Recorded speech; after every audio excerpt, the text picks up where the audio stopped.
Yo, what's up? So I've done a bit of testing with Athena to find out the multipliers. It's mainly on the Goddess of War buff. So the description: undispellable when Leora's crit rate is equal to or greater than the target's amplifies her damage. The greater the crit rate gap, the more the damage amplified. Grants allies shield for 1 turn, right before they take a critical hit. Shield strength based on Leora's attack. So the first thing I want to go through is the additional damage from the Goddess of War does not need to crit. So you don't need to crit in order to get the damage amplification. All you need is a higher crit rate or equal to.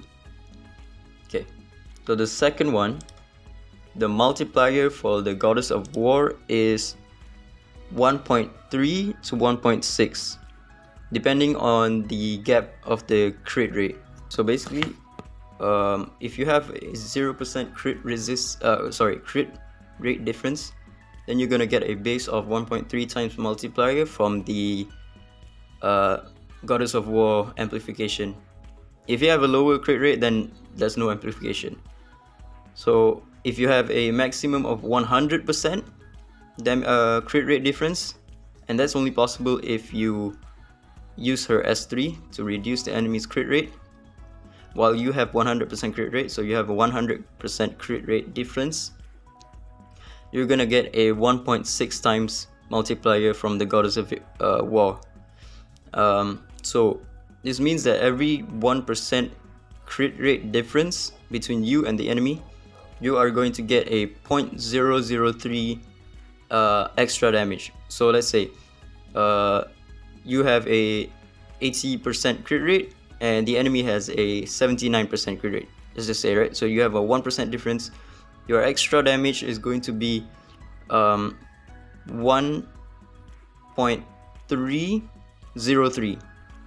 It's the base of the multiplier plus the extra damage. So you're gonna get a 1.303 multiplier if you have a 1% crit rate difference. Okay, so that's done with the multiplier. The next one I want to go through is the shield strength. The shield strength is equals to 20% of her attack, of her total attack. So that counts in her attack lead, her attack buff, Ahmed's gold rim buff, whatever, right? Whatever that increases her attack is going to contribute to it. It's only 20%, it's quite low. Generally, for your DPS, you're going to have like around, let's say 8,000 maybe, 7,000 at most if you go attack, and 20% of that is not really that high. Alright, and lastly on the Goddess of War, it's pretty much the last point. It cannot be extended because it's a gold rim. It also cannot be removed from buff strippers. That's about it for the Goddess of War.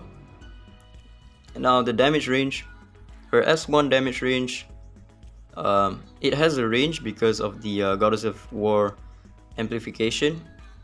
The S1 damage range is about 156 to 192%, and this is without accounting for defense break, seer, or anything else. It's just raw multiplier between the ability and the Goddess of War. That's all. And then the S2 damage range, if you have a 5-man team, so a normal 5-man team, it doesn't include her, so you get a 40% additional damage. You're gonna get a damage range of 327.6% to 403.2%. If it's a 6-man team, Dislyte Land for example, your damage range is going to be 351% to 432%. And finally, her S3 damage range is on the enemy that you target.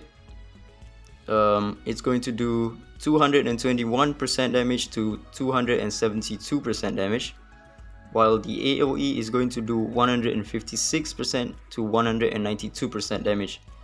So her multiplier is not really that high. I don't think she's going to be a good cleave unit.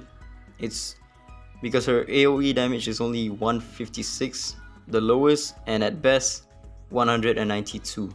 At best 192 is not that good, especially that's basically her multiplier, right? There's no additional multiplier on her.